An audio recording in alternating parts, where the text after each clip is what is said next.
El Pla de Bolonya ha arribat ara a l'estat espanyol. En una entrevista a l'ACN, el conseller d'Innovació, Universitats i Empresa, Josep Huguet, defensa la reforma perquè equipara l'esforç a totes les carreres i critica l'Estat perquè encara està debatent si s'aplica o no. Les carreres com Medicina i com les enginyeries volen una dedicació profunda. El que passa que hi ha algunes carreres que estan, entre cometes, mal acostumades a treballar poc. I una carrera no es fa treballant poc, es fa treballant molt.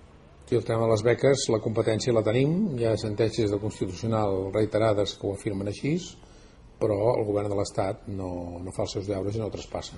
Hi ha països que porten 8 anys aplicant Bolonya ja. Som els últims. Europa, la Unió Europea va renyar l'altre dia l'estat espanyol perquè estaven retardats en l'aplicació de l'espai europeu, l'educació superior. Fixi's quin és el debat a Europa.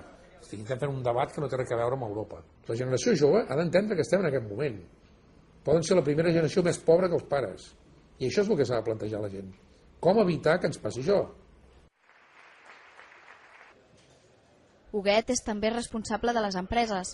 En plena crisi econòmica, el conseller assegura que el futur d'un dels sectors més importants de Catalunya, el de l'automoció, està garantit. Alguns fruits s'estan veient, és a dir, no és per casualitat que SEAT decideixi fer el Q3 aquí, no és per casualitat, perquè portàvem els deures fets amb un pla, i no és per casualitat que Nissan porti la furgoneta i obri noves expectatives també de futur.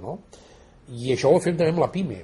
La PIME d'automoció, de fet el 72% dels recursos trets des del nostre departament i de la Generalitat per l'automoció va destinat a les PIMEs. Estem treballant intensament per noves inversions en subministradores d'automoció. Unes inversions molt relacionades amb el nou acord de finançament, un acord que depèn de com arribi pot tenir conseqüències al govern. I, òbviament, qualsevol govern, si en un moment que pel que sigui es troba asfixiat, sigui econòmicament o políticament, està en el seu dret d'avançar eleccions, ja està. I això és el que hi ha, i no hi ha altra cosa. Jo no descarto res, és a dir, no descarto res perquè això ho té el president, la capacitat i els partits que li donen suport, i entre els partits Esquerra Republicana. Per tant, ara jo li dic una cosa, el primer que hauria de plantejar-se si li tocarà avançar eleccions és el Zapatero, perquè Zapatero està sol a Madrid.